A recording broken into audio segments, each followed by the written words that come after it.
ഈ അന്നാമ്മ മരിച്ചതിന് ശേഷം എന്റെ കയ്യിൽ ഏൽപ്പിച്ചിട്ടാണ് ഇവനെ ഇത് പോയത്. മനസ്സിലായ? അന്ന് തൊട്ട് ഇവന് ഞാനും അവന് ഞാനും അങ്ങനെയാണ് ജീവിച്ചോണ്ടിരിക്കുന്നത്. അല്ലേടാ? അല്ലേ? എനിക്ക് സങ്കടമായല്ലേ?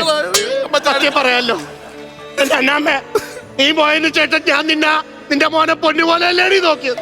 എന്നിട്ട് ഇപ്പൊ എന്താണ് പറയണത്? എനിക്ക് സങ്കടമില്ലെന്ന്. എനിക്ക് സങ്കടമുണ്ട്. മക്കളെ നീ വാടാ, നീ വാടാ. അപ്പച്ചനാ വിളിക്കുന്നത്. അപ്പച്ചന്റെ പടിയിലോട്ട് കയറിയിടാ. അപ്പച്ച ആൾക്കാരെ അപ്പച്ചന്റെ പടിയിലോട്ട് കയറിയിടാ. നിന്നോട് പറഞ്ഞ അപ്പച്ചന്റെ മടിയിലോട്ട് കയറിയിടാ. എങ്ങനെ ഇരിക്കാം? അപ്പച്ചന്റെ തുഞ്ചുരുവാവാരാണ് കഴിക്ക് പാപ്പം. അപ്പച്ചന്റെ ചക്കര മോനാരാണ് കഴിക്ക് പാപ്പം. ഇരിപ്പിരിപ്പണങ്ങോ? അപ്പച്ചൻ അടിച്ചത് കുഞ്ഞിന് നൊന്തോ? ചുച്ചിരിച്ചു. അപ്പച്ചന് പൊന്നാരി കഴിച്ചോളൂ. നീ ഇതും കൂടെ കഴിച്ചോ. പിണക്കൊക്കെ പറയില്ലേ? അപ്പച്ചൻ ചുമ്മാ തല്ലിയതാ കേട്ടോ. നിനക്കെന്തോ പറയാനുണ്ടെന്ന് പറഞ്ഞു. എന്നാലും അവനെ തല്ലിയത് ശരിയായില്ല. അതെനിക്കും തോന്നിയായിരുന്നു. അത് നീ പറയണായിരുന്നു. അല്ല, അവനെ തല്ലിയത് കറക്റ്റാ. അങ്ങനെ തന്നെ വേണം. അതാണ് പറഞ്ഞത്. എനിക്കറിയാലോ എന്റെ കൊച്ചിനെ എങ്ങനെയാണ് വളർത്തേണ്ടതെന്നുള്ളത്. നിന്റെ കാര്യം എന്താ? എന്റെ അവതച്ചായ എന്നാലും ഒരു 10-42 വയസ്സൊക്കെ ആയില്ലേ അവനെ. അവൻ കെട്ടിക്കേണ്ട ഒരു കാര്യങ്ങളൊക്കെ ഇല്ലേ? അവന് വിദ്യാഭ്യാസം ഇല്ല എന്നൊക്കെ പറഞ്ഞ് അങ്ങനെ താത്തേണ്ട കാര്യമില്ലല്ലോ. പിന്നെ കല്യാണം കഴിപ്പിക്കാനോ? നീ എന്തോ വർത്താനാണോ ഈ പറയുന്നത്? ഇത്തിരി ഇല്ലാത്ത എണ്ണീ ചെറുക്കനെ കല്യാണം കഴിപ്പിക്കാനാ? എടാ, നിങ്ങൾക്കായിരിക്കും ഇവന് 42 വയസ്സ്. എനിക്ക് ഇപ്പോഴും എന്റെ കുഞ്ഞുവാവയാ. പായക്കിടന്നാ കിടന്നു മുള്ളുന്നവനാണ്. അവനെ ഞാൻ കല്യാണം കഴിപ്പിക്കാനാ? എടാ, നീ ഒരു കാര്യം മനസ്സിലാക്കണം. ഇവനാണെങ്കിൽ വിദ്യാഭ്യാസം ഇല്ലാത്തൊരു ചെറുക്കനാണ്. എനിക്ക് വെരിക്കോസ്. അങ്ങനെയാണ് ആ കോഴ്സിനെ പഠിപ്പിക്കാത്തത്. ഏത് കോഴ്സ്? വെരിക്കോസ്. ഈ വെരിക്കോസിനെ ഞാൻ കല്യാണം കഴിപ്പിച്ച് കൊടുക്കണോടാ? അവനെ കെട്ടിക്കണ്ട. അതാണ് നല്ലത്. എന്റെ മക്കളൊക്കെ വലിയ നല്ല നിലയിലാ. അതാ ഞാൻ പറഞ്ഞത്. നിന്റെ മക്കൾ സത്യമാണ് കേട്ടോ. എന്റെ മക്കളെന്ന് പറഞ്ഞ നല്ല നിലയിലാണ്. മൂത്തവള് പ്രിയദർശിനിയും രണ്ടാമത്തവൻ തൂഫാനും. അതെങ്ങനെ അറിയത്തില്ലേ? മൂത്തവള് രാവിലെ പ്രിയദർശിനി ബസ്സിൽ കയറി ജോലിക്ക് പോകും. രണ്ടാമത്തെ ചേർക്കാൻ കഞ്ചാവും കൊണ്ട് നടന്നിട്ട് പോലീസുകാർ തൂഫാൻ എന്ന് പറഞ്ഞ് ജീപ്പിനകത്ത് പിടിച്ചിട്ട് പോയി. അവരാണ് ഇവിടെ ഒന്ന് കുടവയത്. ചെറുക്ക ഇവരെങ്ങനെ പലതും പറയും കേട്ടല്ലോ. അപ്പച്ചൻ പോയിട്ട് ഇത്തിരി വെള്ളം കുടിച്ചിട്ട് വരാം കേട്ടല്ലോ. മര്യാദക്കോട് നിന്നോണം. ആരാകോട്ട് എന്തൊരു തന്തയാണോ നിന്റെ തന്ത?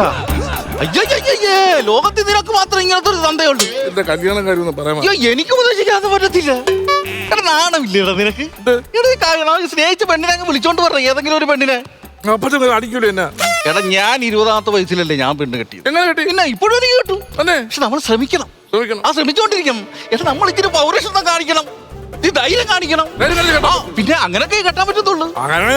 അച്ഛന്റെ അപ്പച്ചന്റെ മുന്നേ ഇങ്ങനെ പേടിച്ച് നിന്നിട്ടൊന്നും ഒരു കാര്യമില്ല. ഞാൻ ചോദിക്കുമെങ്കിൽ ഞാൻ പറയും. വേറൊരു കാര്യമുണ്ട്. വീട്ടിൽ ഇതിന്റെ പിന്നിൽ ഞാനാണെന്ന് പറയരുത്. എന്റെ പിന്നിലല്ലോ, എന്റെ മുമ്പിലല്ലേ മാമ നിൽക്കേണ്ട. വേസ്റ്റ്.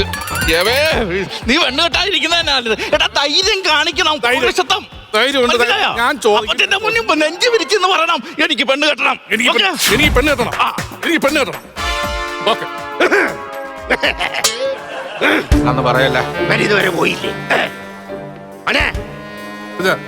മക്കളെ എന്തെങ്കിലും കഴിച്ചായിരുന്ന? എന്തെങ്കിലും കൂടെ എടുത്ത് കഴിക്കണം. മാമച്ചിക്ക് എന്തിനാ പറയണ്ട? എന്താണ്? അല്ല, ചെറുക്കൻ അവൻ എന്തോ പറയാനുണ്ടെന്ന്. ചെറിയ മാമനാണ് പറയാൻ എന്തെന്ന് പറഞ്ഞ കാര്യം പറയണ്ടോ? അല്ലാതെ ചെറുക്കൻ എന്തോ പറയാനുണ്ടെന്ന്. അവന് മാമനാണ് പറയണ്ടെന്ന് പറഞ്ഞു. അല്ല, നമ്മുടെ ചെറുക്കനാണ്. അവനാണ് എന്തോ കാര്യം അത്യാവശ്യം പറയാനുണ്ടോ? വേറെ എന്തോ കാര്യം പറയാനെന്തോ നിന്നൊക്കെ ചുറ്റിന് കിടന്ന് കിടക്കാനായിട്ട് വാശിപ്പിച്ചേനാ. എന്തോടാ പറയാനുണ്ടോ? തുറന്നു പറയണ. ചെറുക്കൻ എന്തോ പറയാനുണ്ടെന്ന്. മാമൻ കല്യാണ കാര്യം പറഞ്ഞ മറ്റേ കല്യാണ കാര്യം. അതെ, എന്റെ അഭിപ്രായമല്ല, അവന്റെ ആഗ്രഹമാണ്. അവനെ ഇനി പിടിച്ചു നിർത്തണ്ട. അവനോടൊപ്പം ഇരിക്കാൻ പറ. ഞാൻ ആരെങ്കിലും പറഞ്ഞാ പിടിച്ചു നിർത്താനായിട്ട്. ഞാനൊരു കാര്യം ചോദിക്കട്ടെ, നിങ്ങൾ എത്രാമത്തെ വയസ്സിലാ പെണ്ണ് കെട്ടിയ? 21 വയസ്സ് 1 മാസം. സർക്കാരിന്റെ കണക്ക് തികയാൻ കാത്തിരുന്നു. അതേപോലെ ഈ ചെറുക്കനെ കാത്തിരിപ്പിക്കേണ്ട കാര്യമുണ്ടോ? എന്ത് പ്രായമുണ്ടെന്ന് നോക്ക്. അവനെ ഇനി പിടിച്ചു നിർത്താൻ പറ്റത്തില്ല. അവനെ കല്യാണം കഴിപ്പിച്ച് അയക്കണം. നിനക്ക് കല്യാണം കഴിക്കണോടാ? കഴിക്കണോ എന്റെ മോൻ? അയ്യോ, എടാ, ഇങ്ങനെ ഒരു ആഗ്രഹം ഉണ്ടായിരുന്നെങ്കിൽ അപ്പച്ചനോട് എപ്പോഴേ തുറന്ന് പറയണേടാ. നിനക്ക് കല്യാണം കഴിക്കണോടാ? നിനക്ക് കല്യാണം കഴിക്കണോടാ? എന്താ വലിയ കോമഡിയാണോ പറയുന്നത്? നിനക്ക് കല്യാണം കഴിക്കണം. നിനക്ക് അവരെ കല്യാണം കഴിപ്പിക്കണാടാ? ആരാടാ? ഏതവനാണ് ഈ തിരിയില്ലാത്ത എന്റെ പയ്യന്റെ മേത്തോട്ട് ഈ കല്യാണം എന്ന് പറയുന്ന ആഗ്രഹം? ഏതവനാണ്? വേറൊരു മാമൻ. വേറെ ഏത് മാമൻ? വേറെ മാമൻ. ഇയാളാ?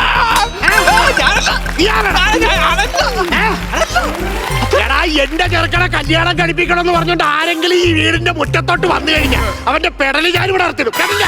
എന്റെ ചെറുക്കനെ കല്യാണം കഴിപ്പിക്കാൻ ഞാൻ സമ്മതിക്കത്തില്ല. ഈ വീട്ടില് അവനും ഞാനും മാത്രം മതി. കേട്ടടാ?